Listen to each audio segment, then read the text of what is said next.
Hey metalheads, you like tattoos? Of course you do. If you're in the Louisville, Kentucky area, come on over the bridge to Clarksville, Indiana, and get you some ink done at Ageless Art. If ink isn't your thing, they have a piercing studio as well. Visit agelessartclarksville.com to see some frequently asked questions, meet the staff. The shop is open Monday through Thursday, 12 to 8 p.m., Saturdays, 12 to 10 p.m., and Sundays, 12 to 6 p.m., all appointment-only spots. You can set up your appointments by phone at 812-283-1793 or email agelessarttattooandpiercing@gmail.com and someone will get you set up for your first or your next tattoo or piercing.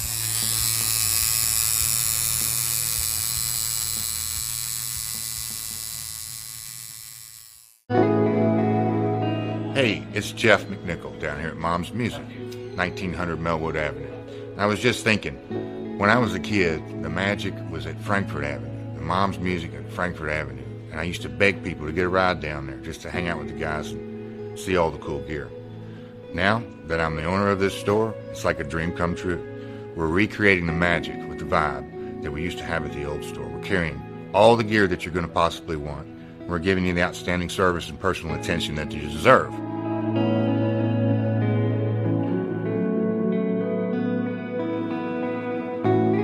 Yeah, so we've got the great guitar shop here. We're carrying USA Fender, USA Gibson, Paul Reed Smith, Gretsch, Jackson, Charvel. Anything you could possibly want, we're going to have it for you. Mom's is, and always will be, Louisville's music store.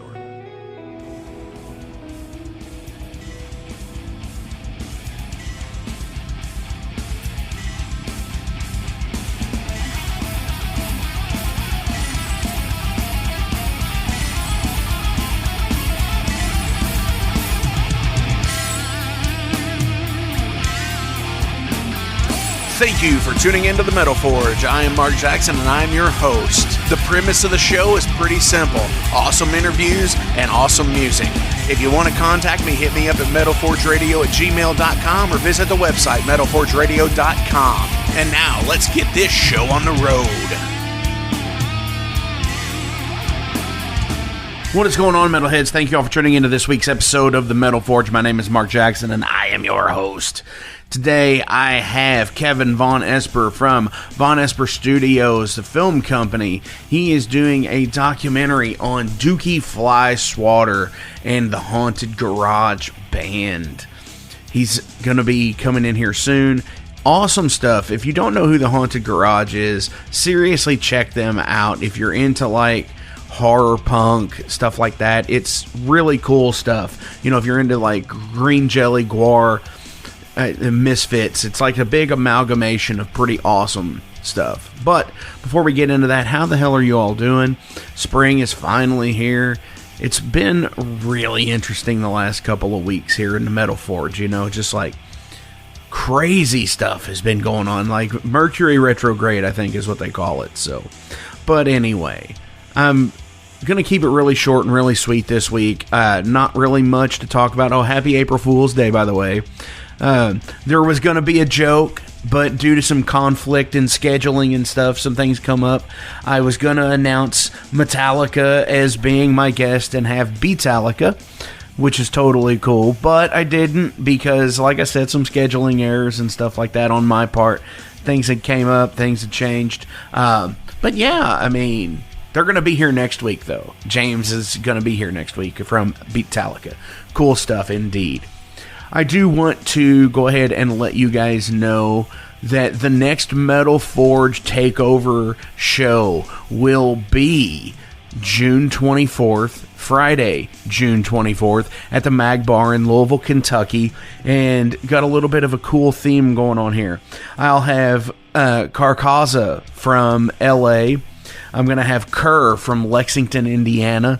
The Hell You Say from Louisville, Kentucky, and Chattanooga's own Coat Hanger Abortion. So $10, come on out.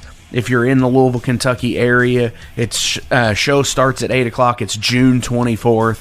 Super rad shit is on the horizon. And I'll have a few more this year too, so fun stuff. But I do want to check in the Heavy Metal Wasteland again with Jason Gardner from Temptation's Wings. He has a review of the new NITE album. Super cool. Let's check in with Jason. Jason, what do you got to say about this? Greetings, friends. Welcome back to the Heavy Metal Wasteland. This week, I want to tell you about the latest album from the Bay Area band called NITE, spelled N-I-T-E. The album is called Voices of the Cronian Moon. Let me tell you this is some really unique music. This is their second album and first for Season of Mist Records, and was released on March 22nd. So the band is a trad / new wave of British heavy metal hybrid, and I know what you're thinking, this is nothing new. But the reason this album really stands out for me is the vocals sound like Lemmy singing black metal. I really can't express how this factor really gives this band a unique and engaging sound, and I have really come to love this band upon many listens. The lineup on this album consists of Van Lebracas on vocals and guitar, Scott Hoffman on guitar, bassist Avinash Mitur, and drummer Brian Coons. I apologize to the bassist for butchering his name. From the opening riff of the song Acheron, the talent of this guitar duo hits hard with precision and harmonies, echoing masters of old and new, such as Maiden, Priest, The Sword, Visigoth, just to name a few. It welcomes you to a blackened sci-fi journey you will want to go on many times over. The bass and drums on this album are not lacking in awesomeness either. A lot of times the simple stuff hits way harder than the technical dazzle, and this album is a prime example of this. Try not air drumming along to the closing track, The Trident. This is the kind of band I could see myself drumming for if I wasn't in my own, of course. The album is a quick listen, clocking in about 37 minutes over 8 diverse and riff-laden tracks. The album is available on their Bandcamp, on CD, and digital, and at the time of recording this segment, there were 10 vinyl left on their Bandcamp. So if you do listen and like this album, be sure to grab a copy before they're all gone. The artwork alone is worth owning a copy. It is really masterful stuff and fits the album vibe really well. First album is excellent as well, and both are also available on all streaming sites. Videos for Edge of Night and Cronian Moon off their latest album are on YouTube. Also, if you're on the West Coast, be sure to catch them opening for Bewitcher on a tour coming up really soon. Will the term Lebracas Hoffman ever be used like Tipton Downing or Smith Murray?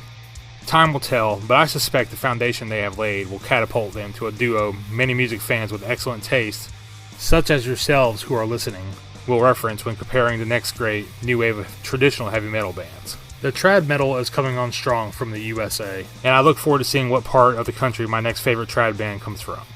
There's a lot going on with trad metal festivals popping up all over the country, and talent oozing up to the surface, and it's a really good time to be a trad metal fan with all these bands coming from different regions with different influences, mixing them all in the pot.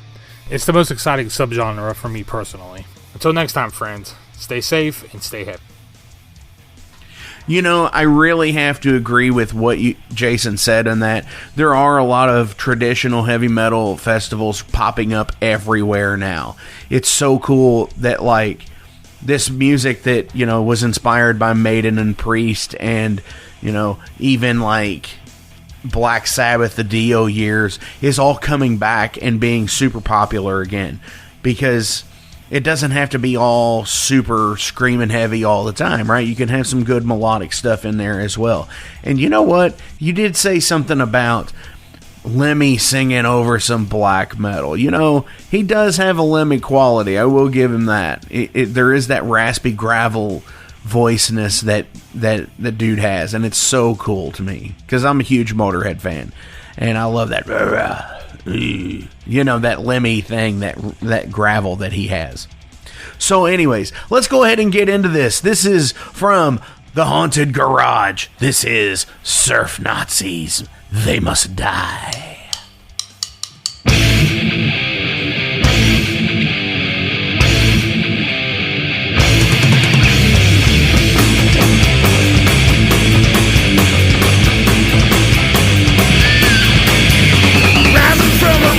Of 8.3, here come the dregs of humanity. Who rule the waves? Surfers rule. Who rule the surfers? Nazis rule.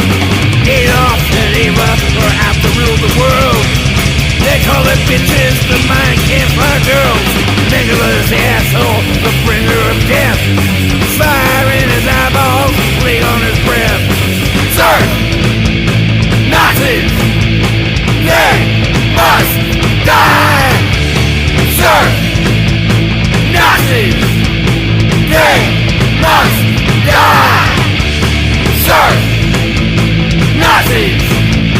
They must die! These neo-Nazi punks are up to nothing good. They're building concentration camps in Hollywood. He's cutting off a bra, now kiss the swastika.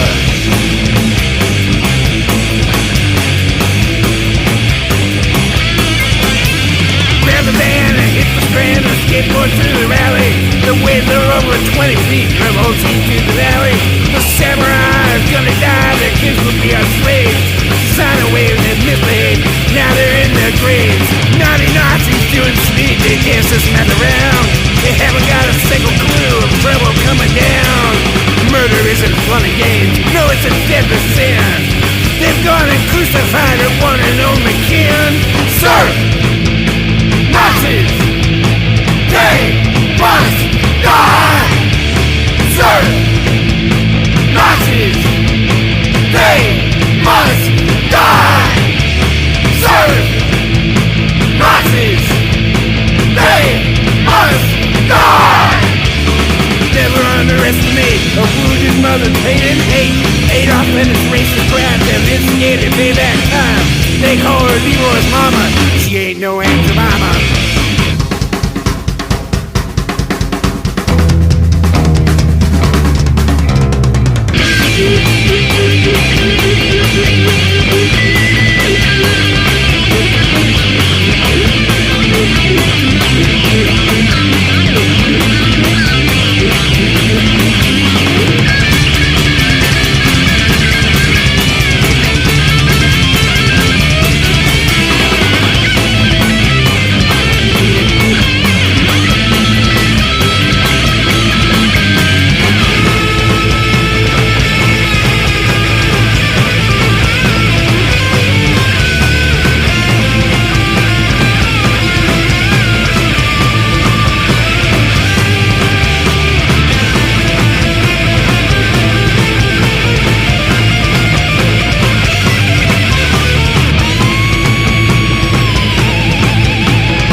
Pretty much wiped out the coastline, but after a while I went down to see if the hot dog stand was still there, and it was, but Shlomo wasn't there. Instead, these goons with shaved heads and suspenders were running in. I said, hey, how about a Polish sausage? And they said, Poland? Man, we wiped out Poland. I said, okay, how about a Hebrew National dog? And they said, Hebrew National? No Jew dogs here, buddy. They got me mad. They got me so mad I wanted to shout. You know what I shouted? Serve Nazis! They must die! Serve Nazis! They must die! Serve Nazis! They must die! Hand grenades and chainsaw waves and Nazis all like Poland. The California coastline looking like a no man's land. It's now a gangster's turf. Too bad that they can't surf.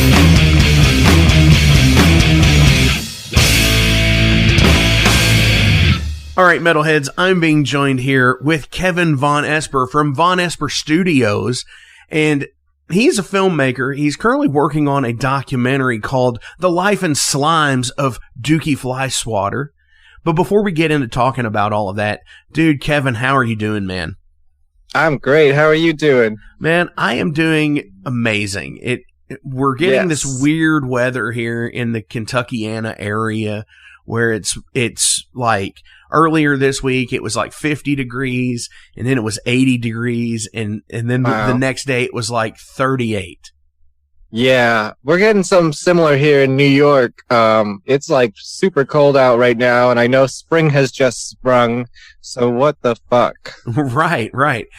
I don't get it. I want to move to a place where it's sunny all the time, but where it's not oppressively hot. You know what I'm saying? Yeah, that would be nice. And I don't know. I couldn't deal with like the winters you get up there. I can't deal with it either, man. It breaks us down, and now I'm about to cry. Oh, shit. No, just kidding. But it is brutal. It can be brutal, and it's not fun anymore. Like, we're not young here. I'm not young anymore. It's pretty if you're inside and behind a window, but besides that, yeah, if you have I'm so over that. Yeah, right. If you have to get out in it, it's just a pain in the ass. Yeah, I gotta drive everywhere now that I'm back in the suburbs, so it's like, snow does not sound like a good time to me. Now, that's always been an interesting concept to me with New York and New Jersey and, like a super densely populated area. When you say suburbs, define suburbs. Are you like 45 minutes away from downtown or what? Something like that. Yeah. I mean, I lived in Astoria, Queens, and I guess that you would consider that New York City for about 15 years until the pandemic happened. And then I moved back to where I grew up in the suburbs, which I would consider it's about an hour drive, give or take traffic and stuff like that. So it's still close enough to drive in, but I do have a drive away here, so that's like the big difference. That's what the really interesting thing is where I live. I live about a mile away from Louisville, Kentucky in Indiana. Okay. You're saying like an hour away from where you are. If you were to drive an hour away from Louisville, Kentucky, you would be in Seymour, Indiana, where John Mellencamp was from, which is like 50 miles. So it's like, it's insane. Is it a big city or no? No, it's not. No, not at all. No, I mean it's nowhere near. It's maybe 60,000 people, if that. That's in a baby boom year, I guess. I played in Louisville, Kentucky once, I believe. I'm sorry. No, I'm kidding. Me too, yeah. No, it can be a good place to play. I mean, we have a lot of pretty cool places here. Of course, a lot of them have getting taken away because of the pandemic and such, but that's anywhere you go these days. Yeah, I was on, we're going on the tangents already. I was on tour with Green Jelly, so that's sort of related to our topic of discussion. Yeah. I was a member of Green Jelly and Radioactive Chicken Heads and the Rosemary's Billy Goat, and we were on this big tour on a tour bus. This was 2008, and we went to Louisville, Kentucky, and I'm pretty sure we played it was a bar with a back room with one light and no PA system, and 3 people showed up. Oh my gosh. So we just we took our costumes, the Green Jelly costumes, and put them all on the chairs. So at least we would have a puppet audience to play to. And I think we tried to go, that's where the baseball museum is, right? Yes. The Louisville Slugger Museum. I think we tried to go there, but it was like a Sunday and it was closed, so it was like such a bust. That's always weird because like Sundays in Louisville are crazy. You could have like a crazy amazing show, and then the next week you have nothing. It was still fun, but it was not. I wouldn't call it a success. Because even when you're playing to 3 people, when you're in a band like Green Jelly, like one of those guys in the crowd's gonna have like a Green Jelly tattoo, which was the case in this at this time. So it's like you still got to give it your all because that one guy in the crowd who did show up like really loves your shit. Absolutely. And getting on the tangent here really fast with Green Jelly is I love the concept of the band. Because there've been like 79 members of this band. Oh, no. That was a long time ago. They've surpassed 1,000 by now. Oh my gosh. Yeah, see? I know, I'm 237 and, last year or the year before they passed 1,000. So it's more than that now. Yeah. And it's just so interesting to, like you would do, not you personally, but like X member would do like 4 or 5 shows on this tour.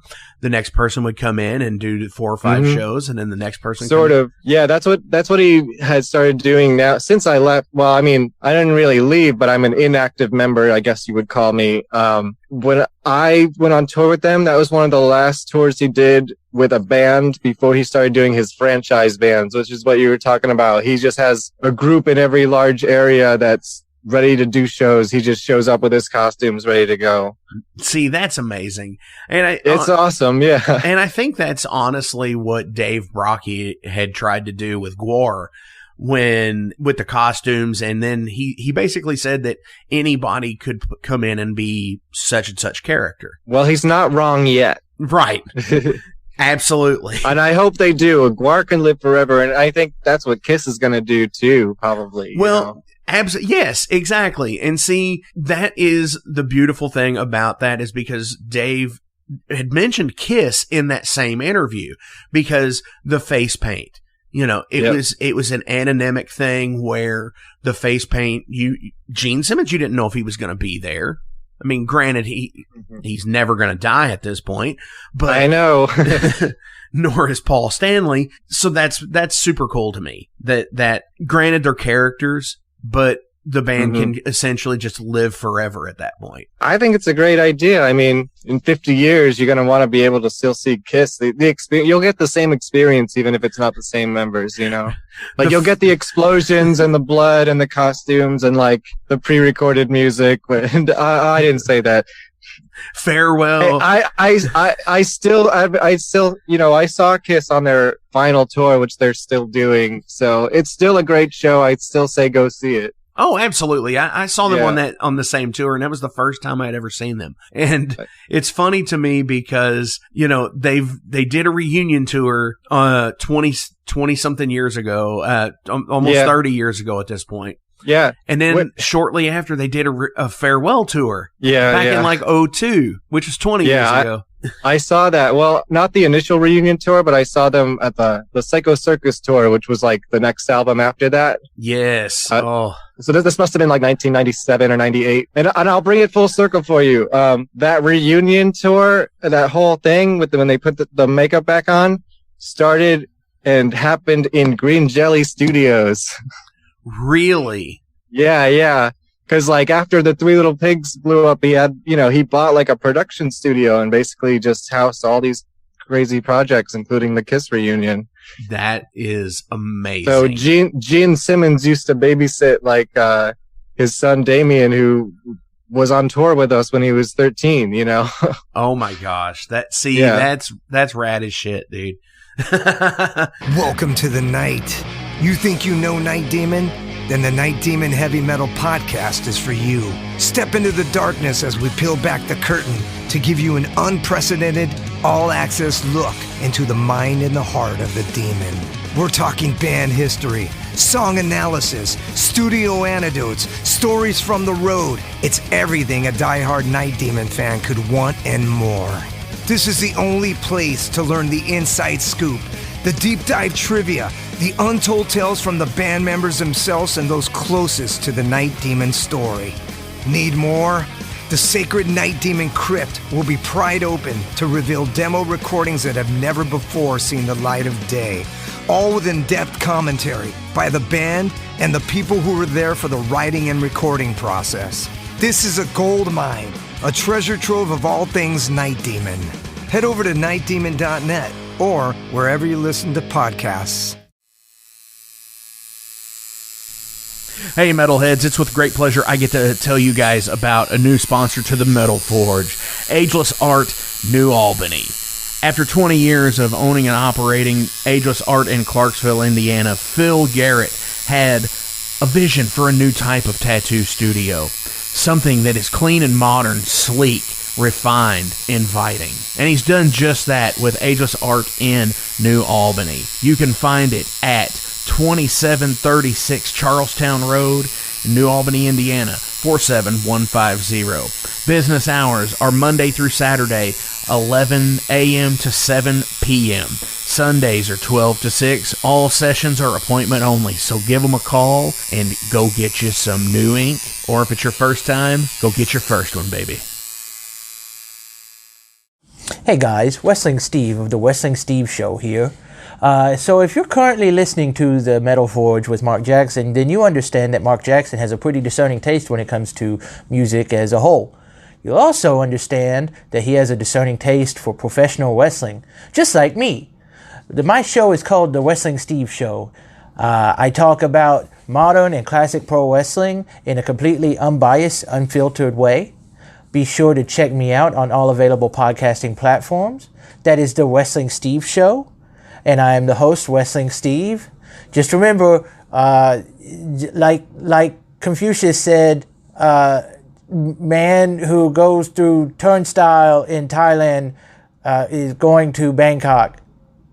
Pro wrestling. So, tell us about the life and slimes of Dukey Flyswatter in the Haunted Garage. Oh, it's a passion project. Well, let me take it back to when I was a child. I'm 38 years old now, so I discovered green jelly in 1993 or 4, when they got really popular. It was probably the same way I did with the Maximum Carnage soundtrack. Yeah. No, I discovered them when they did Three Little Pigs. Oh, so, cool. Yeah, I was like a year or two right before that. I remember when the Maximum Carnage came out, and that was just like mind blowing. But I was like a 10-year-old kid, and I got Kurt Cobain had just died, so like my grunge era had sort of just ended, and the next thing I kind of fell into was green jelly, and very quickly after that you discover Gwar, and very quickly after that you discover Haunted Garage, right? Right. Especially because like the internet was just kind of starting up. That was like what was recommended to you. If you like green jelly and Gwar, you're going to love Haunted Garage. I'm like, well, let me pick up this one album they have. And ever since then, it's kind of been a fascination for me, because out of those bands, they're the kind of like most mysterious one. They're the most, I would say, elusive, and like has put out the least amount of material. So I always wanted more, and now through this documentary, I'm getting it. So it's really just self-serving. Like, I wanted to see more Haunted Garage. How am I going to do this? But let me take my love of the band and this, professional skills in videography that I've done for the past 15 years and like marry them together. Because if someone's not going to do this now, like, I don't think it's ever going to happen. Right.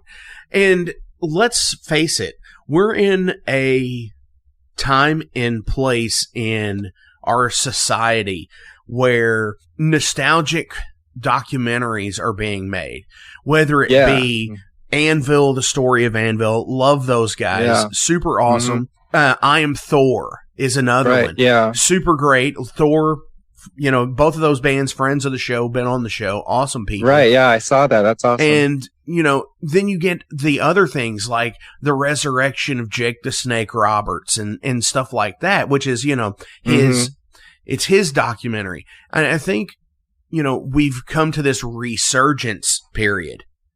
Because whether it be in music, with thrash metal has had this massive resurgence over the last 10 years, whether it be, what am I saying here? New wave of traditional heavy metal, which is, more on things like Judas Priest and, the bands that are doing it today. It's another resurgence period. And you know what else is on a resurgence and like what people are really loving these days, nostalgia-wise? VHS tapes and horror movies. Yeah, absolutely. And like that's totally a part of this. Like everyone loves these retro 80s horror. Like it's coming back in a way that nobody would have ever imagined. So it's kind of the perfect time for this, because of his movie career. He's in all those movies, like not all of them, but like some of those few that are on that top 10 list of like 80s, 90s B movies. That's Dukey, man. Right. Oh, absolutely. Like you're going to find him in there. For sure. Like, Surf Nazis Must Die and stuff like that. Yeah, Hollywood Chainsaw Hookers and Sorority Babes and the Slimeball Bolorama. All those movies that are on the tip of people's retro tongue. Right. That are playing in dive bars like Black Circle Brewing in Indianapolis. That are playing there every weekend, that you just you walk in and there it is. Or... Yeah. And which is super cool because I think the streaming service like Shudder, where they don't get the primo horror movies like big studio movies, they get all of these B movies on there, and then people just sit there and they seek them out. And then they have documentaries about them on there too. I don't know if you saw I think it was called The In Search of Horror or something like that. There were these 2 like 4-hour long documentaries that were on Shudder, and they just did it for sci-fi movies now, which I have to watch bunch of people a couple of people who are also involved in my documentary are in those. And there's even a whole section on Blood Diner, which is a movie that Dukey wrote. Like, it's in right now. And Shudder is definitely on the forefront of representing all this material. And really, Shudder, if you're listening, I think I'd be a really nice fit on your streaming service. Definitely Shudder. I'm gonna send a link to their email for this. Yeah, well, it's on my list of things to do. Trust me. Definitely, they're gonna hear from me eventually. Back on your documentary, with it being a passion project, how did you go about just sitting there, and what was the thought process? Obviously, you wanted to find out more about Dukey and the band. Did you have to reach out through like a management, or did you just like shot in the dark? Right. Well, I mean, there's still somebody out there. I got you. I mean, there's still somebody out there that, is probably, whether it be, Trevor Statterly or whatever, and it just be the guy that is like an alias for even him. Right. You know what I'm saying? Sure. So did you just like shot in the dark and send an email? Sort of. Back when I first discovered them, like I was just talking about in the, mid to early 90s, I actually started the first Haunted Garage website because there was not really any information on there. And that was my first, like, drop in the bucket of trying to, like, find out more about this whole world and his movies and everything. And very quickly, people started coming to me, you know what I mean? And then all of a sudden, I was an 11-year-old kid with a website and Dukey's phone number. So we've actually been in touch for a really long time. Not like, not like we talk all the time, but like we always were a presence since then. Like, I think I invited him to MySpace when that started or something like that. You know what I mean? Nice. And yeah, so like I always kind of had the contact. And then in 2008, when they did a reunion show, it was only two of like the old school guys doing it. But, I'm from New York, so I actually flew to LA to go see that. And like Dukey like drove me around and like we hung out at his house while they were doing the makeup for it. And they chainsawed me on stage that night, while Dinah Cancer from 45 Grave was singing background vocals. It was such a moment. So I kind of already had like the start of those connections. And then it was really during the pandemic, I started, digitizing like my VHS collection. Like I used to trade, like bootlegs on VHS tapes and cassettes and things like that. And I just had this idea. I was like, there's gotta be a lot more out there and I'm going to find it. So you know what I should do? Like there was actually, when I went out there in 2008, somebody was supposed to be starting a documentary. There was actually a poster I wish I could show you on my wall for that show. And it said like documentary film, filming documentary footage tonight or something like that. And I'm like, oh, great. Someone's going to do it. And nothing ever happened with that. I don't even think they started doing interviews.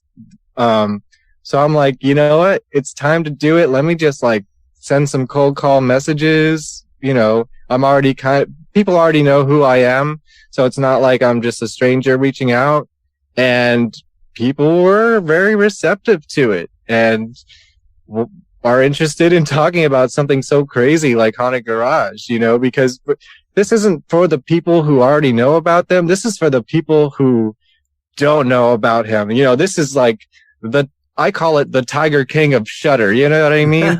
Right. Because it's like, well, if you already know, but for everybody else, like it's going to blow your fucking mind. Absolutely. And the interesting thing about Haunted Garage with me, what I've noticed with them, is there was the initial band that lasted from 85 to about 92-ish. Yep, exactly, yep. And then, so, you're looking at about 7 years there. Mm-hmm. And then the resurgence happened in 2013, and now I think they're kind of on hiatus right now. Yeah. And he's kind of retiring from the stage right now.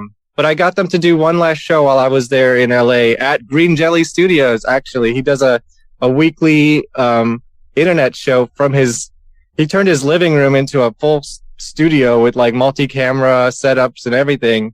And so I had them play their final performance at it was called Green Jello Vision at that time, and now it's just turned to WTF TV. That's so awesome. That was last summer was kind of like his last hurrah. I'm hoping to keep them alive through, maybe some studio stuff, but I think he's done with the stage shows. Yeah. Well, I mean, he's getting up there. I mean, he is getting up there. I can definitely understand that. I mean, he's close to 70 years old, and some people just, that's really where a lot of them cut it. I mean, like we were talking about, he goes hard as a performer, and you got to respect him for that. Well, he comes from a time, obviously, when you had to. Mm-hmm. You're talking 85, when the band started, and to compete with that new thrash and all of that, all of the LA heavy metal and San Francisco, East Bay, stuff like that, along with the boom everywhere. You had Anthrax and Overkill on the East Coast. You had Death in Florida, Pantera in Texas. You had all of them, the Metallicas, the Motley Crues, and all, to compete with all of that, you had to go in a direction that you knew people would say, holy shit, I've got to see that. Actually, what's funny is when they started out, they were not a heavy metal band at all. Right. I don't know if you've ever heard like the original Haunted Garage, but they were like a garage band playing bad songs from bad movies is what they say. Like they would be covering like the Green Slime theme song and like Born Mean from Satan's Sadist and The Blob and stuff like that. And it was very like kind of subdued compared to what it became. As the members of the band started changing throughout the years and other influences came in, specifically, I would say the Misfits. When Dukey discovered the Misfits, which was past, when they were actually existing, I would say in the late 80s, you hear a sudden tempo change in their music, let's say. Oh, for sure. And then from there, it just kind of like went through that heavy metal route and the Metal Blade records. And then, they were like a force to contend with in that arena for sure. Definitely. So when is the documentary set to be released? Oh, God, who knows? So the thing about this documentary is it's a completely DIY project as of now. I am doing it all myself. Well, I have a couple co-producers, but like in terms of doing most of the filming and all of the editing and everything else, that's all on me. So it'll get done when it gets done. and hopefully it'll get done sooner than later if we have a very successful fundraiser, which is, what I'm really here to push on the people right now. Definitely. And links will be listed below for that. Yes. But you can also DukeyDoc.com. Exactly. DUKEY.com. Absolutely. And you can join the Indiegogo campaign pre-launch. Yes. You can watch the trailer. And yes, you can find out anything you need to know from there. And I just love the green. I'm a huge fan of green, and just the website. It's awesome looking. It almost looks like it almost looks like Dukey could be on a $1 bill. It'd be like on the 50-cent dollar bill. Right. Yeah. So hopefully here soon, we can get an awesome documentary coming out with this. And you've talked to a ton of people based on the trailer you showed me. Even though this is just still, I would consider the start of it for me. When I went to LA last summer, I came back with over 40 interviews so far. And some of the people who talked to me were just incredible. Should I start listing them off? Yeah, absolutely. Give some shout outs to people. Let's start with the music community. I got members of Guar, Green Jelly, Adolescents, the Dwarves, of course, Haunted Garage. That's a given. I'm going to be talking to, I don't want to maybe I shouldn't say too much, but don't give everybody later away. Well, okay. Maybe I'll save that one. No, I'm not. I already have it on the press release. I'm supposed to talk to members of L7. And then in the horror community, I got like Bill Moseley, Brink Stevens, Michelle Bauer. We're going to be talking to some of the directors like Fred Olin Ray. Who am I forgetting here? It's an impressive little roster I got. Absolutely.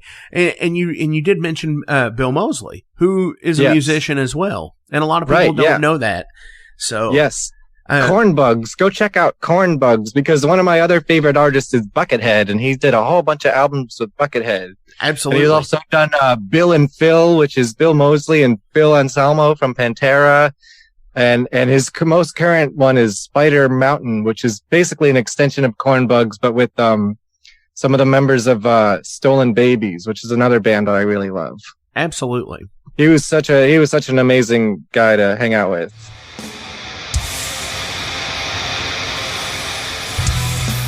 Hey everybody, let me tell you about the new sponsor to the Metal Forge, Unchained Tapes. They're an independent Pennsylvania tape label.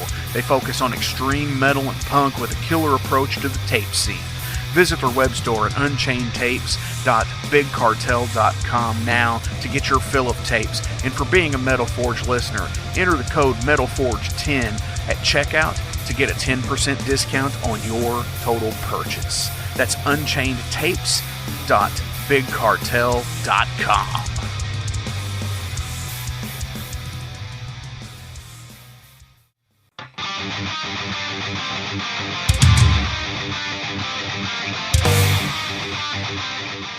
Hey, let me tell you guys about Mercenary Press. They're an independent London label and distributor of all things metal. Mercenary Press delivers the goods from their own independent zine. Trust me, you're going to want to get in on that. To distributing various bands from all over the world, including Cramp from Spain and Sadistic Force from Texas. Visit mercenarypress.bigcartel.com to find out what all they have in stock and what you can order. And for Metal Forge listeners, enter the code METALFORGE to receive a discount on your total purchase at mercenarypress.bigcartel.com. Check it out now.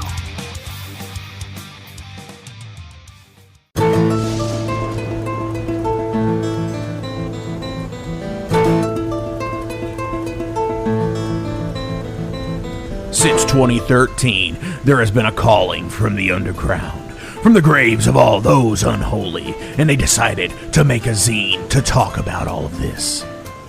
Soulgrinder Zine, an independent metal zine to keep you informed on all things metal and horror from the underground.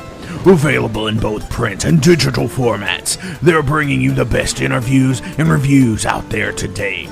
Not only do they do the zine, but they also do compilation CDs. Check them out at facebook.com/soulgrinder.zine and start your subscription now.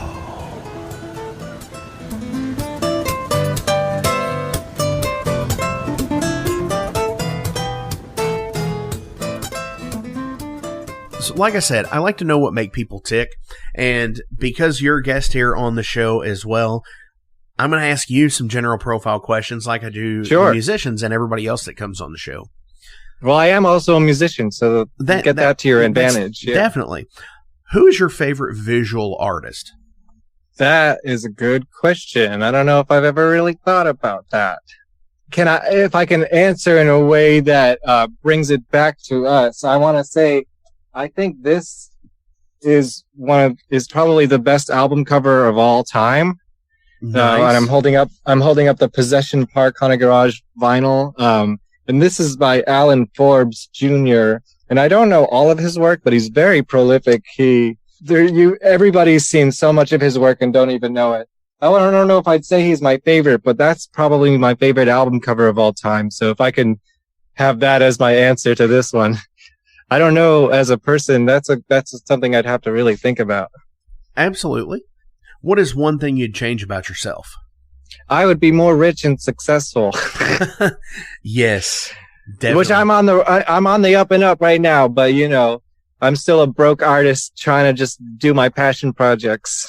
For sure. Hopefully in the future, I will have my hot tub by the studio. Right. Just keep it away from the electric. Right. Yeah. Like just separate enough, but close enough where it's just like record some stuff and then hop in the hot tub. What do you invest too much time into? This project, this Haunted Garage documentary. That and I guess the music that I make. Those are like the two things that I really do outside of, vanilla job stuff. Definitely. Which, like you said, you had the website when you were super young. So yeah, this has been an ongoing project for years at least 20 years at this point. 21, 31, almost 30 years. It's scary to think about. Yeah. What food can you not stand? Oh, I fish. I can't eat fish. Yeah. I don't know what it is about it. I just start gagging at the smell of it. What was the last thing you watched on YouTube? Oh, I probably was watching a podcast before. Yeah, I think I was watching some horror movie podcasts. Someone I'm going to talk to soon. Yeah. Hell yeah, definitely. What was the first concert you ever attended?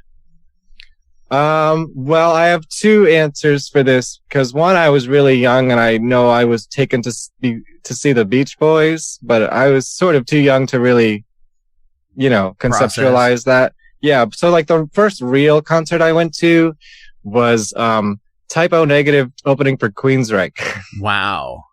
Yeah. And I was 11 or 12 years old. That's awesome. I would have loved. Yeah. I never got to see Typo. Oh, I saw them a bunch of times, and once as Carnivore. I'm jealous, man. I'm jealous already. Yeah, I guess that's a perk of living in New York City and kind of being in that environment. Definitely, and them being from up there too. So yeah, and one of them, the guitar player Kenny Hickey, actually, I've never met him personally, but I know he has seen some of my work and has enjoyed it. Nice, that's awesome though. So, I mean, maybe there's a Typo documentary in the works somewhere. Could be. I'm your guy. If you need a music documentary and you got a budget, hit me up. Right. For sure. I think they would actually be a lot easier to get a budget from than most projects. Right. What's the worst advice you've ever received? Worst advice I've ever received? That you can work hard and achieve your goals in this country. Oh my gosh. Yeah. It's I never stop hustling and, Definitely. I'm shrugging my shoulders for the listeners. Right. If you would have followed your dreams as a child, what would you be doing? Exactly what I'm doing now, because I never stopped following my dreams. And that's maybe part of my downfall as much as it is my, whatever you would call the opposite of that. Right.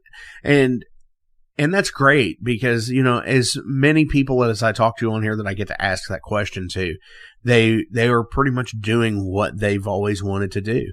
And that is super cool to me. And that just there might not be tons of money in it, but you get a ridiculous amount of happiness and content out of it. Yeah. And plus I feel like this year's my great reboot because, the pandemic really made everybody think hard about what they really want to do, I guess. And I think everything that I do, I'm doing it at a better level that I've ever been able to before with, just, years of doing it. And plus the technology is kind of there. When I was, in high school recording music, I had an 8-track, you know what I mean? And now you can make professional sounding albums in your bedroom on your computer, which is just incredible.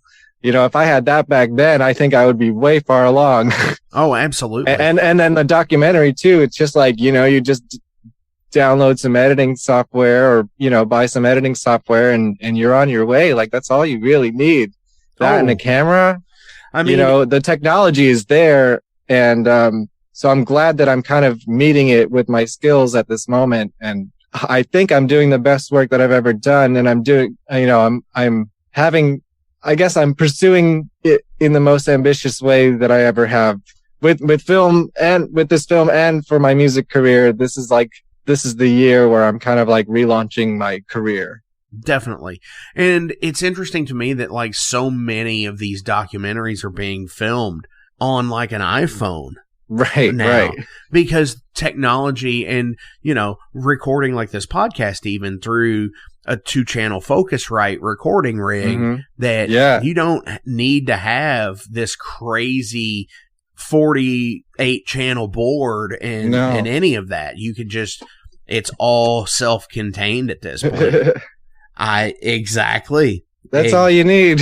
Exactly, and that's exactly what I'm using. Yeah, for sure. And that's what I tried to use for these podcasts, but I couldn't get it to work. So it seems like my computer audio is almost just as good. So who knows? For sure. Hey, it's Mark Maxwell at Maxwell's House of Music. Listen, all this stuff is now available to purchase on our website. Check it out at maxwellshouseofmusic.com. We carry all the top brands, like Fender. We got Gibson. We also have basses. We've got ukuleles. We got drums. We've got sound gear. We've got keyboards.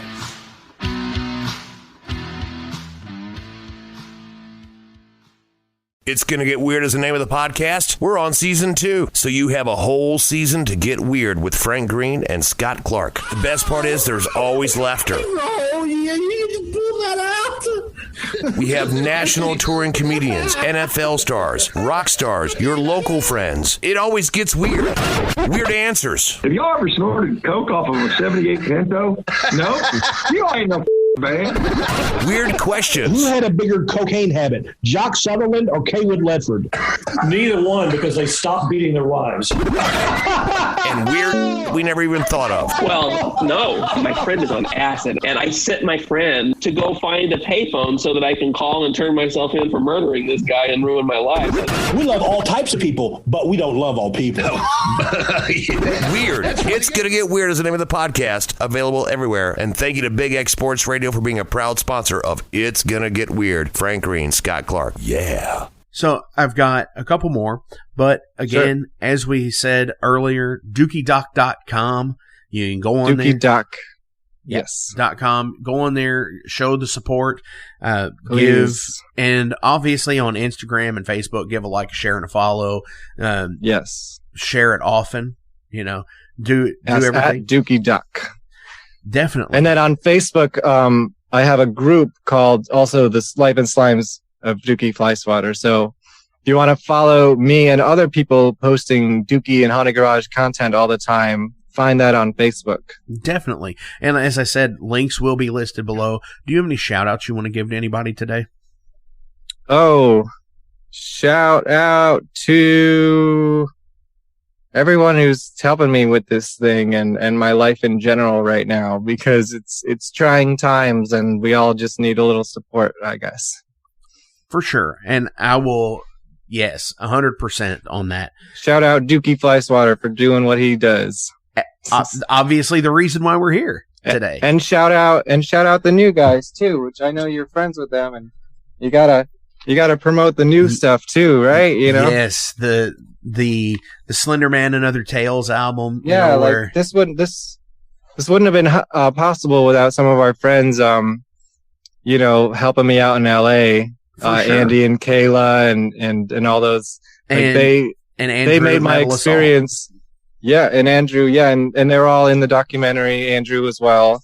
Andy and Kayla housed me while I was there, and we made their house our studio. I know that's giving away my secrets, but most of that stuff was shot in their place, and they, and Eric as well. He actually moved to Portland, and he came back just to help us out while I was in town. So these guys have been super supportive, and they also think it's important to, preserve the legacy of Dukey Flyswatter. For sure. They know it's important.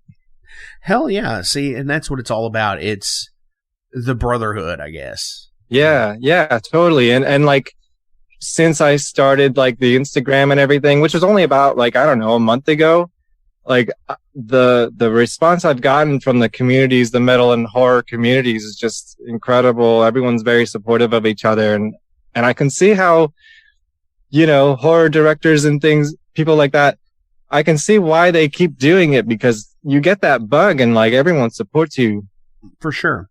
And that's what it's all about in the end result. It is. So now please support me. For sure. So I got a 2-part question of this, because you are a musician and you are a filmmaker. So sure. For the musician in you, what album changed your life? Oh, I guess the Misfits collection. Nice. It's probably one of the most influential. And What the interesting story behind that is that the first time I ever heard an old Misfits song was actually Haunted Garage playing it, and I had no idea who it was because I was like 10 or 11 years old watching these old Haunted Garage videos, and I hear them playing these incredible like 3-chord punk horror songs, and I'm like, holy shit, what is this? And suddenly, a couple years later, I hear one of my friends in like middle school, I guess, in the cafeteria screaming like, I ain't no goddamn son of a bitch. And I'm like, how do you know that song? And what is it? And the next day, or that night, I borrowed his collection CD. The next day, I had the box set, and it just kind of was like a revelation to me. Absolutely. So, and the other side of that question is, because you're a filmmaker, what film changed your life? Oh, I don't know. Maybe. So, well, see, I've never made like a fiction film. Like this is the first project of the scope that I'm pursuing. But just in terms of DIY and stuff like that, I would say maybe the Blair Witch Project. Okay, for sure. Because I was very young when I saw that in the theater, when it was only in 2 theaters at the time. When everyone, it was still kind of like, ooh, is it real? Is it not real? And what they could do with just like such a low budget and a few cameras is just mind blowing still to today. Right. Because that budget wasn't insane. There was no budget really. Yeah. I mean, it was, I think Clerks had a higher budget than that, and it almost had probably, no budget. Yeah, and Clerks as well, is in that realm for sure. I definitely saw that when it came out, not in the theater, but like, right. I knew Clerks before Mallrats came out. Let's say that much. Right. Well, I mean, being from East Coast like that in New York and stuff, for sure, it probably helps. Yeah. Yeah. Definitely for somebody in the Midwest like me, nobody knew what it was until after Mallrats, I don't think so. Right. Maybe I got lucky. I guess I had an older brother too. So, shout out to him for exposing me to things like that. For sure. And he worked at a movie theater at the time. So, that's he even knew better. What was going on. Yeah. That's even better. Dude, Kevin, thank you so much for coming on the show. Thank you. I really appreciate this. This has been awesome. This is like a step to my going into more to the scene of things from, not just the metal and the music, but the whole community, whether it be horror films, documentary films about musicians, authors. So thank you so much for coming on the Metal Forge this week. Thank you so much. This is only my second podcast that I've ever done. I did one last night. So thanks for having me and, just sort of being the start of hopefully, I like doing this. This is fun. It definitely is fun. From Slenderman and Other Strange Tales with the new lineup, what do you want me to play off of that album today? Probably my favorite Haunted Garage song of all time is Judgment Road. And, and luckily we got the new guys to record that one, for this edition of the album, Slenderman. Hell yeah. Even though that song is from, I think going through all my tapes that I found of Haunted Garage, they probably started performing that song in like 1990. And it was never recorded, most of my favorite Haunted Garage songs was second album material, and we never got the second album. So that's about as close as we're going to get to it. All right. So you heard him. This is from the Haunted Garage. This is Judgment Road.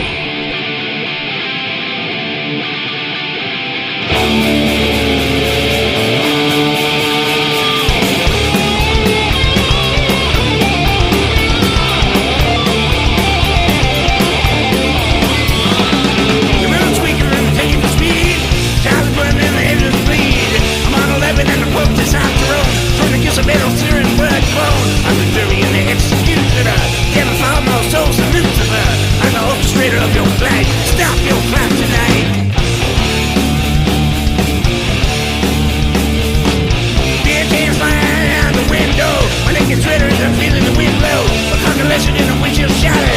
Take it out there on the life that matters. Don't hope to ever see the morning light.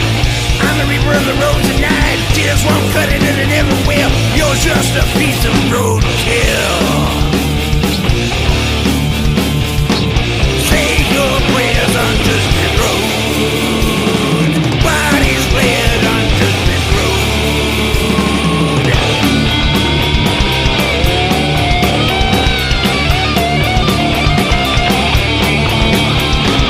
Out my door, my push with the mail. See me cutting your guts and bones still. You're a turtle in your face and clawed. From the heavy metal hand to me and God. I'm the jury of the executioner. Kevin fallen all souls and Lucifer. Slap the past, but it don't seem right. Stop your dead tonight. Say your prayers on judgment. Bodies laid on judgment. Choose your death, my judgment zone. Goddamn cold.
Hey, thank you all for tuning into this week's episode of The Metal Forge. I want to take a minute to remind you guys about the Patreon page. Over on the Patreon page, we have the tiers set up to support the production of the show. We feature the Down and Dirty, which is just $1. There's nothing special for that one, it just sends me a thank you because every dollar helps. Then there's the Double Down and Dirty. Much akin to the Down and Dirty tier, everything helps produce the show in the end. You make your presence known, and I appreciate that more than you realize. Thank you for being a dedicated friend and supporter to the Metal Forge. By selecting that tier, you will receive some cool Metal Forge stickers in your mailbox. Now, we're really going to start pounding the metal madness with the Apprentice Metalhead for just $5 a month. By becoming an Apprentice Metalhead, you'll be given early access to the shows, published 24 hours before everyone else gets it. You're also going to receive 3 entries in any contest that we do here at the Metal Forge. You're also going to receive a 10% discount on all Metal Forge merch, and you're going to receive a sweet Metal Forge patch for your battle jacket or backpack. And now, here is the big one. This is the Master Metalhead for just $10 a month. By becoming a Master Metalhead, you will receive a hand-numbered Metal Forge Master Metalhead membership card. You're going to be given early access to the shows as well, with 36 hours before everyone else. You're going to receive 5 entries in any contest that we do here at the Metal Forge. You'll be able to submit audio questions that I will use on the show of you asking questions to the upcoming guests. Remember, timing is everything, and you will need to keep up with the upcoming guest list on the website. You're also going to receive advanced knowledge of any new merch coming out and be given a 25% discount on all Metal Forge merch. And you're also going to get all of the other rewards from the other tiers. So visit patreon.com/Metal Forge Radio today and help support the Metal Forge. Rock on.